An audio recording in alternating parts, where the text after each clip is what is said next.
All right, welcome back, guys. Today we are joined with Michelle from Pink Collars.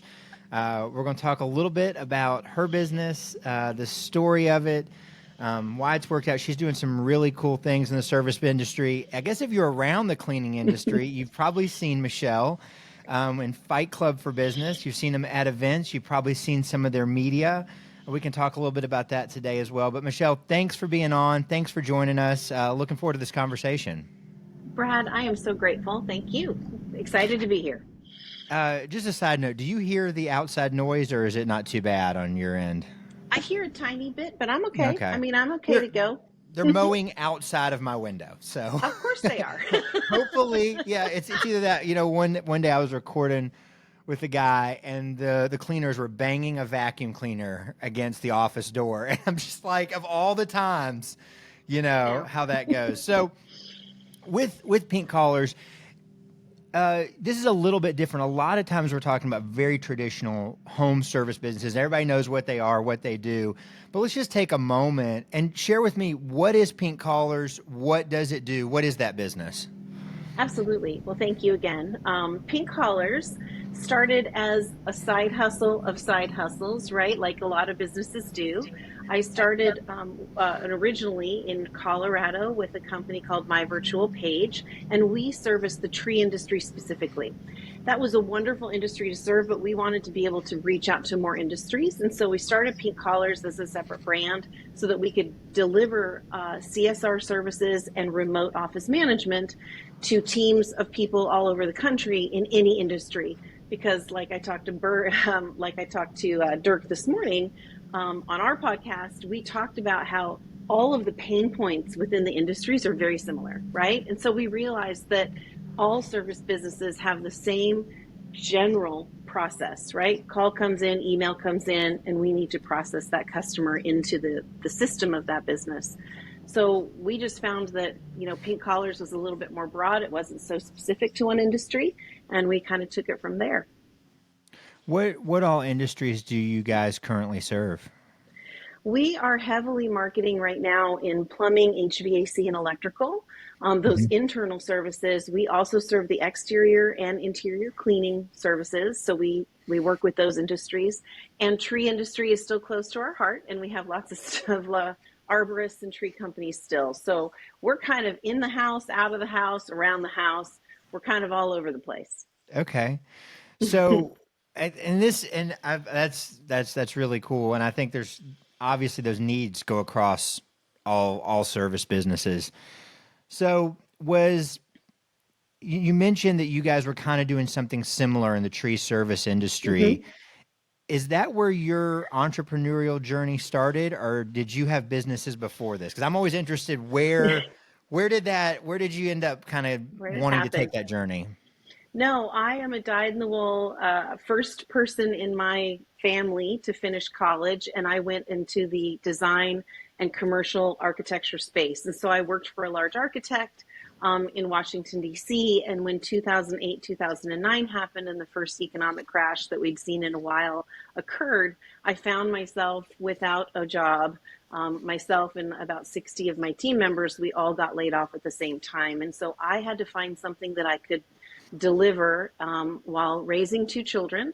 I had a 10-year-old and an infant daughter at the time, and I needed to come up with some way to support us as a single parent. So, again, like I said, it was a side hustle on side hustles. I was answering ads on Craigslist to do whether it was bookkeeping or accounting. I was helping a public speaker. I actually did the social media for an MMA guy. So I was a large, bulky guy on Facebook and interacted with his acolyte, all the people that loved him Yeah. online. And so I just did anything that would bring money in the door. And a small tree service had an ad up, and they said, "Husband and wife arborist need help in the office." But the catch is there's no office. And so I thought that was the coolest ad. I was like, there's no office. I think I like this thing. Yeah. So these two incredible people came to my door and delivered me a laptop and a clamshell cell phone long time ago and Mhm. said, "This is Mhm. our business. Can you please help us? All we know how to do is use Google Calendar. We don't have a CRM. We don't have any systems. but our phone rings off the hook. And the wife was the one who had just gotten her arborist license. And she said, I'm sick of sitting in the truck and watching everybody else do all the cool stuff. And I'm on the phone all day long trying to wrangle these clients. So they were our first client, and I'm grateful for them and hold them in high esteem. And that's how it got started. You know, that is so interesting. I mean, there was, I actually want to touch on something that's relevant to the podcast, but that's so interesting. The Please. wife called you and was like, I'm missing out on these She guys doing was. the cool street stuff. Let me Yeah, off the phone. Like I'm imagining my wife, and she's not adventurous, but she would sure. never say that about the things that arborists have to do, you know? Like Love she it. would never say, "Oh, you guys are doing the cool stuff." She'd say, keep me away from that." So Yeah. that's awesome though.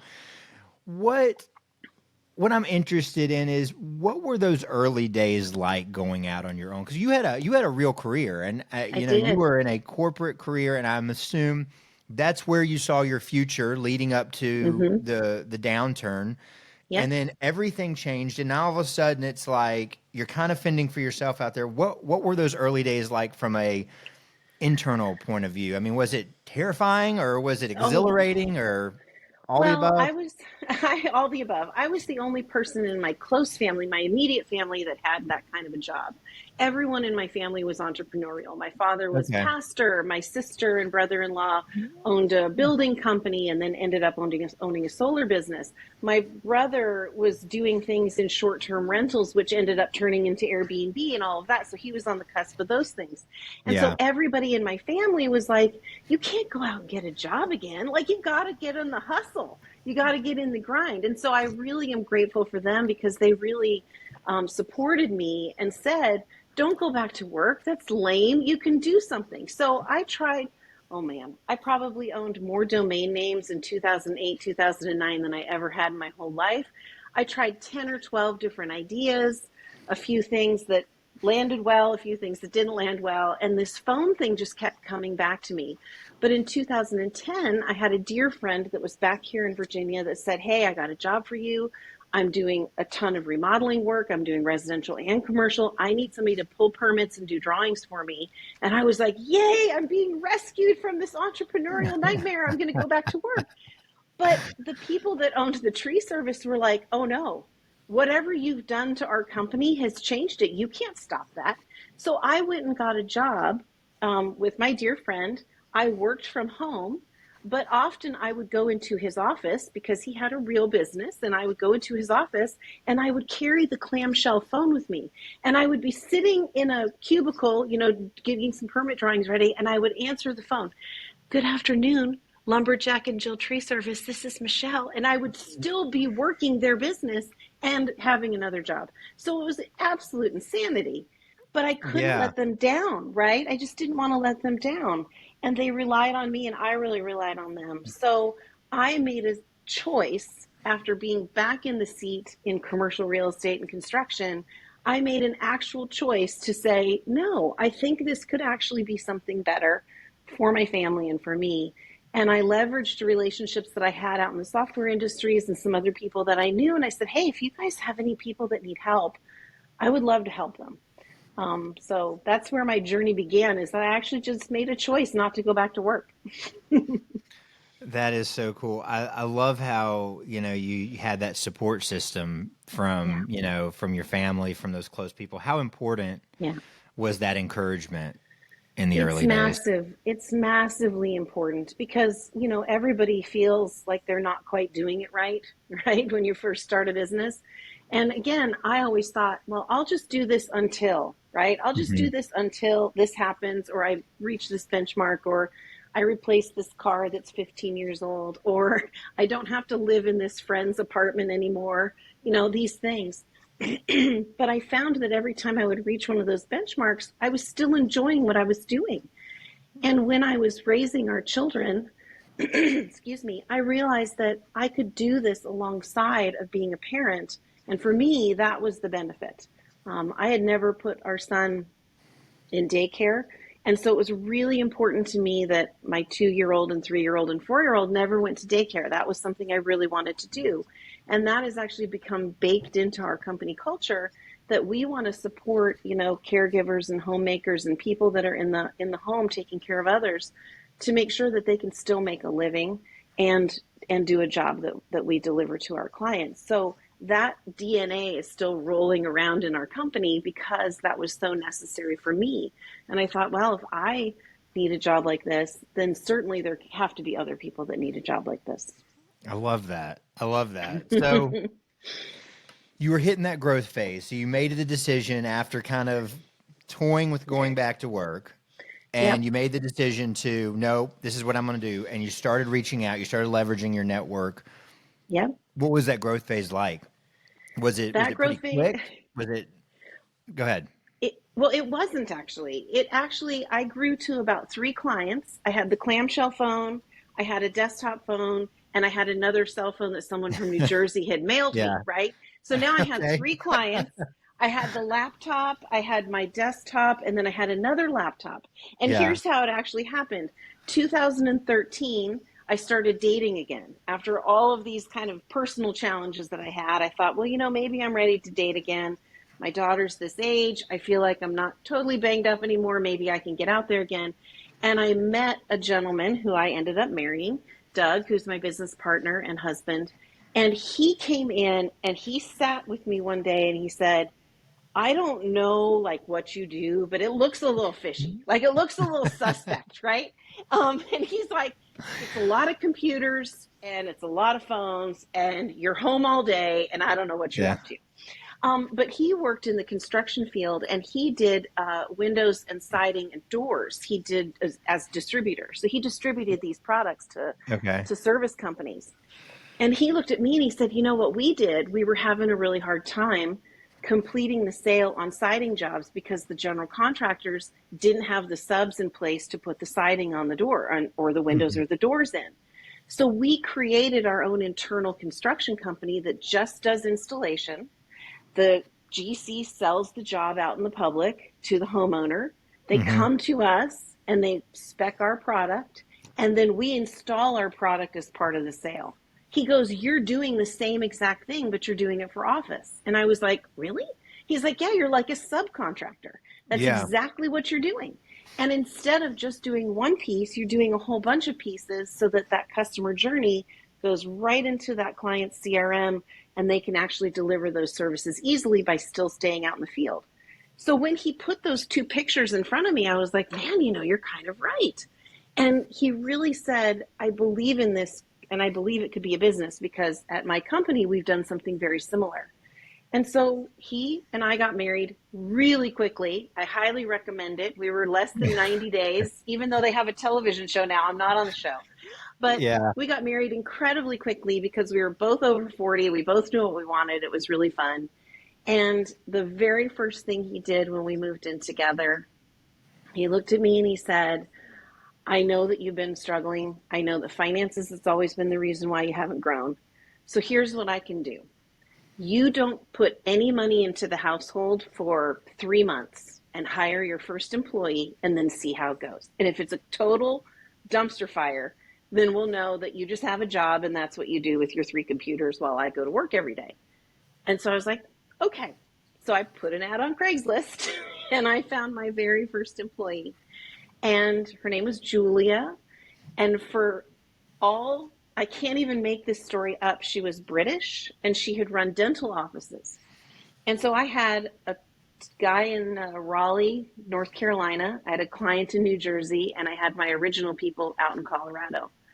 And this British woman was answering the phones for all these tree services. Yeah. And there was nothing funnier than sitting next to her going, hello, Lumberjack and Jill Tree Service. This is Julia. How may I help you? Like, I can't make it up, but it was so good to watch her do the thing, right? And then once she was doing the thing, we were like, okay, maybe we can go find another client. So then my job all day was to find a client while Julia did the job that I used to do. And we just built it very systematically like that, right from my living room. It was not anything elegant. It was very homespun, but it worked. That is awesome. You have a great story. I'm enjoying this. Thank This you. is like story time. Thank you. This is great. Like how cool is that you just got married and your husband said, I'm gonna make it to where I'm gonna give you an opportunity to take that Yeah. next step, and then for it to work out so good. It doesn't. Yeah. Those first hires don't always work out. There's so much, and I'm sure looking back, the things today about when you find employees, when you find team Yeah. members, you know what you need at that Yeah. stage. You're just hoping you get somebody that can, you know, pick up a little bit of slack somewhere, Yep. and so that's really cool. Where did it go from there? I mean, how did you end up building your team out? How did you guys end up building your business out? What was there like kind of a breakthrough moment once you guys started getting momentum? That was 2013. So Okay. we were still working exclusively for tree businesses and in the green industry. So we were still just there. And so we really wanted to see how far we could push the envelope and how many other industries we could support nationwide. And my husband and I just had a big vision. We just said, look, there isn't any reason why we can't do this in every time zone. There isn't any reason why people can't work from home remotely full time. And again, this is 2013. This is way pre COVID. This is way pre a lot of these online Yeah. tools, right? I mean, it was pre a lot of the technology that makes it Yeah. so much easier now. But we spent 13 and 14 just growing my virtual page, just very small, couple little people. We had like 4 employees. And then we launched Pink Collars in 2016. And we went to Jobber, which is one of my favorite CRMs. And we just went right to them and said, hey, here's what our service is. Here's what we can do. How can we be a part of this? And became part of their first sort of, I guess they called them, and it's a program that's not around anymore, Hmm. but they called them certified advisors or some sort of advisory group. And we were on a website. We got a ton of leads from that. So that really supercharged our growth. But it's been learning all along the way. And I think COVID has now rubber stamped the online and at home work from home opportunities out there. So now it's not so much of a reach, but I stood in many booths, in many trade shows in 2017 and 18, saying, yeah, you can trust people that work from home. And yeah, there are tools to make sure they're actually delivering service. And I can see when they answer the phone, and it is possible. So there was a big portion of the industry, especially home service, because these guys are very tactile, that said, if I can't see you, you're not working, right? Hmm. And so we really had to fight that part. Right. And we don't have that fight hardly as much anymore, but that was for sure part of being early on in this sort of concept, that we certainly had to fight those objections. Well, I was raised around the construction industry, and there is a whole, like, you have to understand, where those guys were coming from. I mean, if you didn't stay 100%. on top of that guy, that laborer, he was Yeah. hiding around the corner, smoking Yep. cigarettes, leaning on the shovel, watching, hiding. Yep. Like, they'd hide. Exactly. Like, I remember it Exactly. would make my dad so mad. Guys would hide on the Yep. site to avoid Physically. working, Yes. so like, their concept was a really little world. I mean, virtual is Yeah. like, I mean, my Yeah. father still can't even wrap his mind around someone working virtually for him. Yeah. He just can't get it. Too hard. It's okay. It's okay. We're It's going to a be big here. leap. What I'm really kind of interested in, I'm interested in a couple of things, but one question is, how did you, what did you do to manage a virtual team? And there really was no blueprint Yeah. 8 years ago. What did you do to be able to still have a successful team and that be remote in that atmosphere? I mean, Mhm. how did that work? Well, the very first tool we employed was Ring Central, so a voice over IP phone system that had tracking and had the ability to give us metrics, right? So we can't fix what we can't see and we can't measure. So I had to have a voice over IP phone system that was able to be working throughout the country.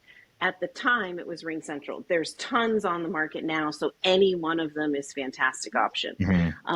But Ring Central was the one that we chose.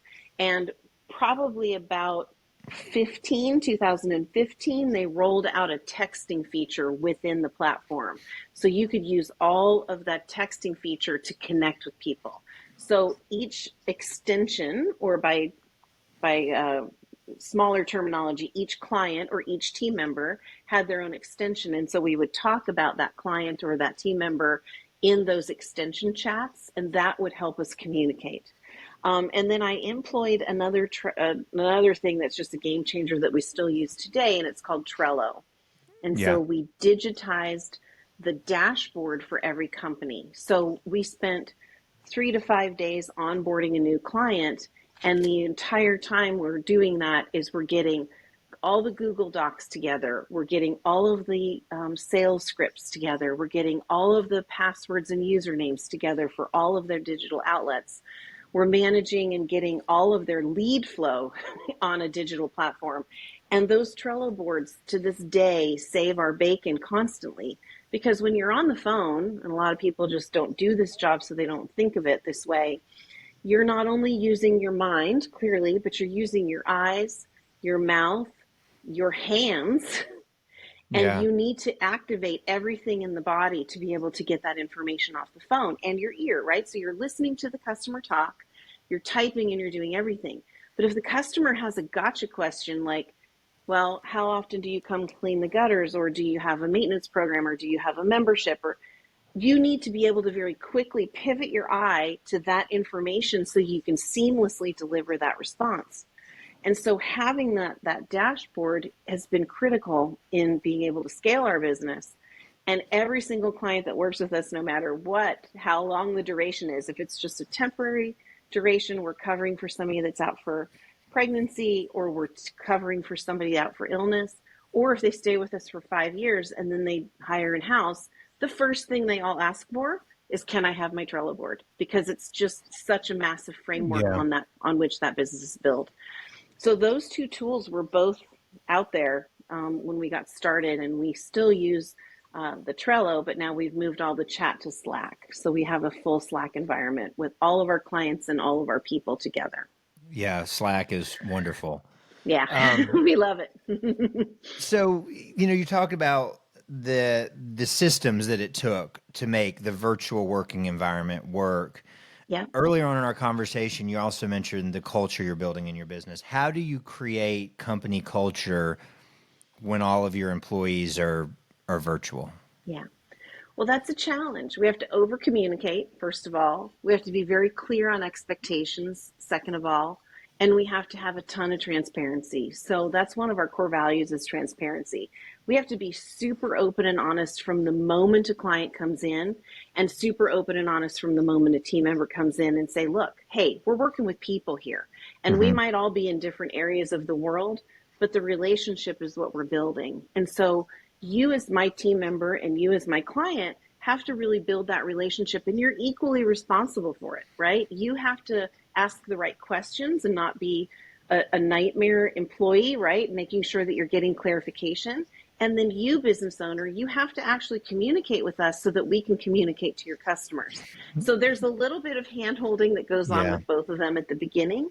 And then we employ a lot of strategies that are old school, like this face to face. If you and I were doing this podcast and we couldn't see one another, you couldn't see me talking or pausing or maybe leaning in on something I'm excited about, you're Yeah. picking up on a ton of cues, right? That you would miss if we were just on the phone.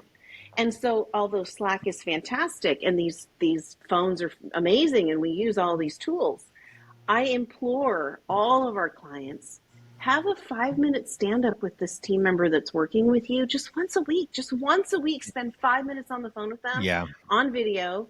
And we have the paid version of Slack, so you can do video in Slack. Just do a huddle, a super fast huddle. Hey, just want to get to know you a little bit better. How's it going? How is my team treating you? How are the customers? How's it going? And that's super important. So old school like connectivity, we still need to employ that a little bit and fold Yeah. that into the virtual world. And I've seen a lot of other bigger businesses do that, and that's really the success measure, is how often we're actually seeing each other. Yeah, and I would even go so far to not say old school. I would call that human. The Yeah, it human is. It human is. we have to interact as humans and Yeah. make sure that that's personal. That's Yeah. you can't lose that. It's not old fashioned. Yeah. It's needed. It's absolutely It needed. is. So Yeah. the second part of that team question is and I know this has changed. I know the world is moving on, and maybe it's easier, maybe it's not. I hear it's not easier. But how did you find great people to come on and be a part of your team during that growth? I mean, they were Yeah. remote, so how are you connecting with them? What is your formula for finding great people? Well, we have a really solid hiring platform and system. So we use Indeed primarily for all of our ads, for all of our CSRs and office managers. And we do similar ads in every time zone nationally. And we are constantly hiring. So there is never a pause in the HR Hmm. department here. So people come in Indeed.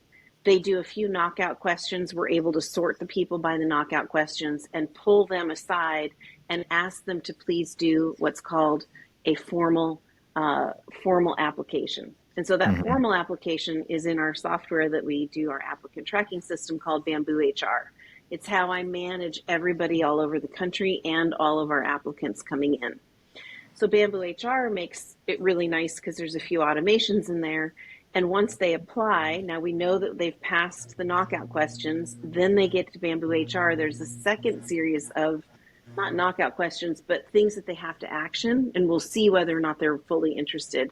And the most important one is one called My Interview. And it's a Okay. video interview in which they're asked a series of 5 questions, rapid fire. They just push record, the questions come up on the screen, and they answer the questions.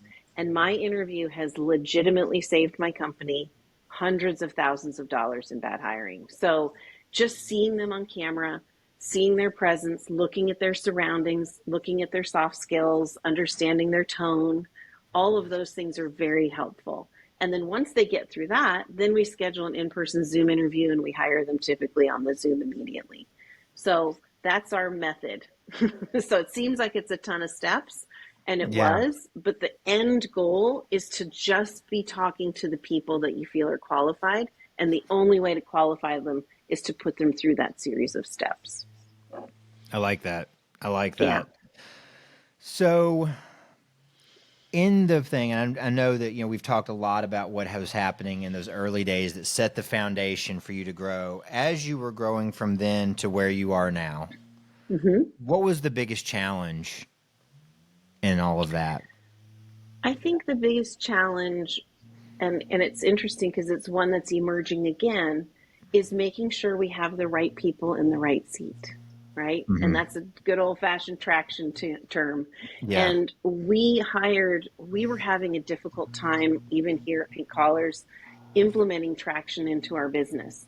I was the old school owner that was saying, I need to meet with operations on this day and sales on this day and HR on this day. And then we can have one group meeting, but I can sometimes be there and I sometimes can't. And I was really doing a disservice to our team. So we've got traction fully implemented in our business, and we're doing the L10 meetings, the level 10 meetings. And that has changed the game for us because hearing everybody's viewpoint and solving the problems as they arise has given way to people taking a lot more responsibility and accountability. And that has just supercharged things. So I'm grateful that I finally just waved the right white flag and said, I can't do this. I need somebody to come into my business and help me. And that's where coaching and things like what you all do, like BergFlow, it's so important for a business owner to realize when they've hit that ceiling and call out for help. And I got there, very easily got there, and so that's been the biggest challenge. Well, the resistance points are going to come, that's part of it. It's what steps are you going to take to push through them? And, Yeah, as businesses get bigger, the resistance points get a little bit more challenging to push through. They yeah, require more time, more effort, more tenacity to push through those yeah. those resistance points. Now, you really talked about two aspects of the EOS hmm system.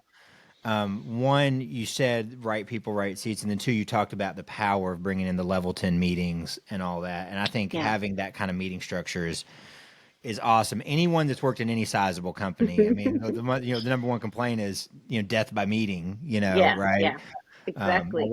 My wife used to work for Hanes Brands in their Hmm. corporate, and it was just like her whole life was just going from one board meeting room to another. Yeah, And it was like, when does anyone work? They yeah. just go sit in I made meetings. time. Yeah. And so I think that's really awesome. When you said getting people in the right seats and then you talked about that model, did Mhm. you find that following a structure model like EOS made a big difference? I mean, is that what you did? You said, all right, we're gonna plug into a model and we're Mhm. just gonna do it.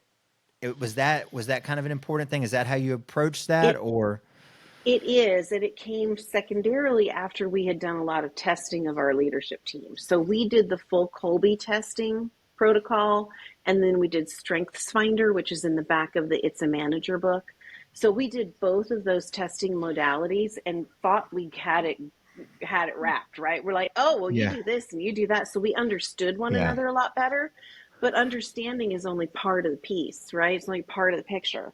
So once we understood everybody and how to speak with one another correctly so that we weren't injuring each other and so that people understood, where people were coming from, I think moving to that level 10 meeting is going to really give us, I mean, we're still early in the process. So don't get me wrong. I have to see how this is all going to flesh out, but I am super hopeful and I'm seeing some things change already. yeah, Just because people are feeling heard and they're feeling like they're part of the solution. Because I can't come up with all the solutions. I am not in the business every single day. And if I was, I would make a mess of it. Just ask my team. So I really rely on their insights and to give them that platform to be able to solve their own issues and figure it out with one another. I think yeah. it's a game changer. It really is. But I needed that system because I couldn't figure it out on my own. I am the dyed in the wool, um, uh, outside of the box thinker, right? I'm the entrepreneurial visionary for sure. And I was having a hard time with the strategy to get everything in place. So I had to employ something else. Did you bring in an integrator into I your business? did. I did. We hired an integrator. He came and talked to the entire team, and then we kind of voted on it. We kind of said, "Hey, what do you guys think?" And everybody said, "I think it's what we're missing. I think it's the structure that we need. I think it's going to make everything go faster." Because again, we were just one-on-one speaking with one another by department, and then Hmm. I was expecting the departments to kind of tell their people how everything was going to go, and they weren't hearing it directly from me and they also weren't collaborating on those solutions. And so I think we weren't getting things done as quickly because there was a little bit of this happening, right? Too many people Right. involved. So And I guess if anybody's listening to this and I hate to get into jargon and I'm just realizing we're talking all I this know, EOS jargon and it's I like can't how many stand people it. listening to this know what EOS is? So an integrator is essentially like the chief operating officer if you don't Mm-hmm. know what the system. And that's totally okay. It's like having somebody who really runs the actual business because it's a Yeah, realization that a lot of times founders are visionaries and the follow through and running the business is a place of struggle because they're always pushing out beyond the boundary of the business. So, and I think it's really interesting. And like this interview is like, to me, this is like a project. This is like a yeah, research project that we're doing. And I have a lot of, future thoughts about what this information could be and how we can like use this back out. But anyway, one thing I'm noticing, a pattern I'm noticing is how true it is that that's needed in a business. And a lot of the businesses I've talked to that ended up being really successful, mm-hmm. the owner had some experience being a COO, Yeah, yeah, serving in that role prior to the business that they grew, or they yeah, had a partner who is serving that role, and how important mm-hmm. it is to have that strong operational Yeah, piece in your business. What kind yeah. of what what kind of impact has it made for you to bring that position into the team? It's made all the impact in the world because for me as the visionary doing that operational stuff, I can see it at a high level and come up with strategies, right? I can see like around corners and I can help kind of guide. Mhm. But when it comes to the actual boots on the ground and getting the thing finished, like ask my team how long it's taken me to get a certain training subject finished, right? So that they have the training on something. Because it doesn't occur to me that somebody doesn't just know that, right? Which is just so stupid. I shouldn't even think that way. But as an entrepreneur and a visionary, you think, oh, everybody sees the world like I see it. But it's completely wrong because you are literally the alien in your own company. And Hmm. that's what I found. And Yeah. I am the one weirdo, and everybody else in my company is the same, and they all talk the same language, and they all get what's Oh, going that's so on, and they funny. get the jokes. And then I'm the guy kind of on an island that doesn't know what's going on. Yeah. But that's okay, because if I wasn't that person, we wouldn't Yeah. go through the, trajectory of growth we've gone through. So every single person has a place. It's funny, I was literally laying in bed this morning thinking about this, about how important the integrator role has become. And I used to think, oh no, I don't want anybody opposite. I used to do the hiring. Oh, that was a disaster. I don't hire anymore because I would hire me, right? Let's party. Let's talk about ideas. Let's sit around and drink coffee and like Yeah. tell each other how we're going to take over the world. Nonsense. I needed somebody actually to do stuff, right? But I would hire me. So I'm fired from Yeah. hiring. I'm never allowed again.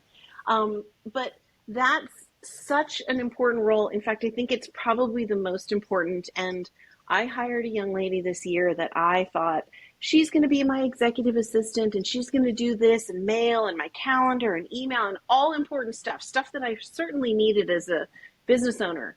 But as I watch her, she continues to be the integrator. She tells this kind of department, oh, I think you kind of should do that. She seeds ideas very similarly to how I would. And she has this intuition that's just great. But she follows through and finishes stuff, unlike Yeah. me, right? Yeah. And I'm watching her, and it's just been such a joy. And I was at a conference with somebody the other day, and I said, oh, she's young and I'm not sure. And the person looked at me and said, what kind of nonsense is that? If she's doing it, then it's just coming naturally to her. Let her do it. And so it's been fun to watch that happen in our company, despite me and my, crazy entrepreneurial mindset. It's Yeah. been lovely to watch somebody kind of grow into that naturally, because you either have it or you don't. And it's so hard to try to hire for that.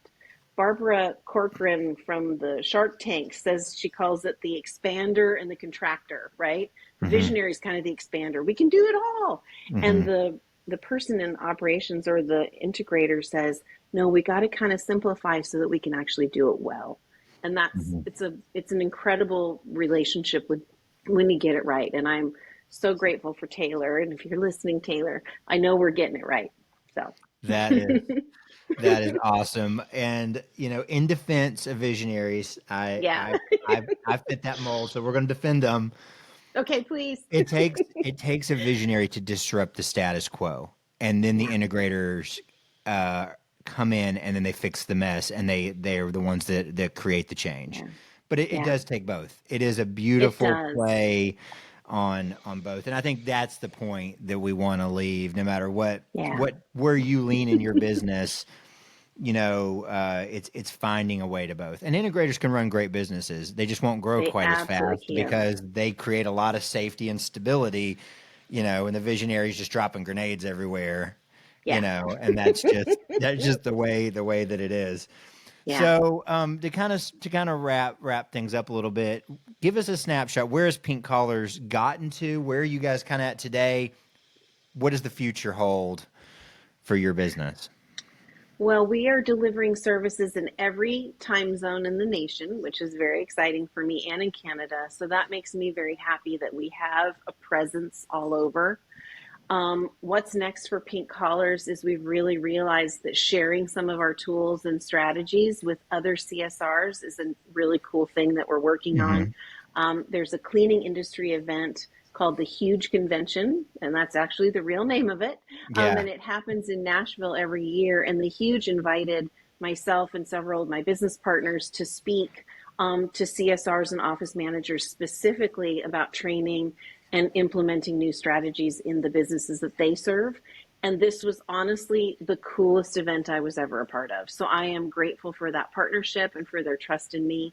And so we're going to start kind of sending out all the good love and all the tools that Pink Collars uses, and that all of my partners utilize in their businesses to teach CSRs how important they are in the companies that they support. So you'll see a little bit of that bubbling up, not only with the Huge Convention, but with a new outlet of mine called My Office Outfitter, and will help people learn how to be a better CSR. for the companies that we serve. And then we're creating a little ecosphere and a community over in Slack that you can be a part of. And I think it's a really fun way because when you're in that seat and handling all that customer input all day long, it can feel a little bit lonely. You're the one point of contact that everybody in the office relies on. And so you really Hmm. give a lot. And so we want to give back to that community. And we're super excited about that opportunity. But Pink Collars is continuing to grow. And we are probably going to, I keep saying this, but I know that my integrator, Taylor, you're listening, I'm promising again, we want to fully train CSRs for companies and then deploy them remotely for that business to work directly. So unlike working with us as an agency model, that employee would be basically like a free agent and they would go and find a company that they would support. So we're putting those training tools in place so that you can find somebody maybe in your hometown or in your area, but you don't have the time to train them and get them ready. You plug them into our system on the end and then we spit them out on the other side fully ready to help your business. So that's a new thing we're working on right now. That is very, very exciting stuff. Yeah, I look forward to seeing you. I hope you'll actually be at the huge convention I coming will up. be. We will be there. We'll be a part Awesome. of that too. So we're very Awesome. excited about it. I really love what they're doing with that. I tell you what, if you are Yeah. in the service industry space, it is something you Yeah. absolutely need to see what they're doing with Yeah. where they're taking things. We had a very outside view of some of the things that you guys have been doing with them, and kind of seen just from the outside looking in. I think it's Yeah. really cool.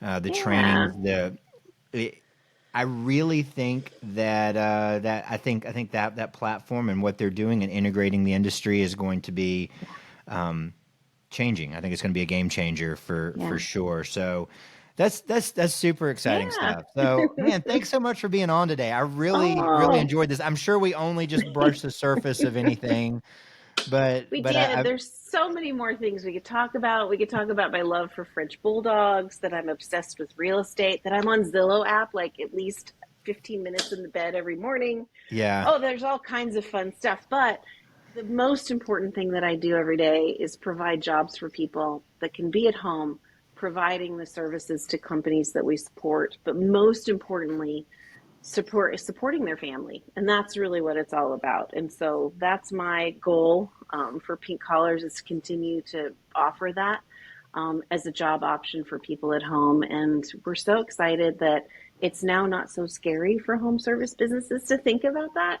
And we've got some really cool tools to help it not be so fear ridden when somebody works for you remotely. So I i'm love it. grateful I to love it. I'm grateful to have been here. How fun. Yeah, it was a lot of fun. Well, I think we'll just call it an episode there and put a tie a bow on it, whatever the saying is. Love Thanks it. for listening, guys. We'll be back next time for another episode of Technician to CEO.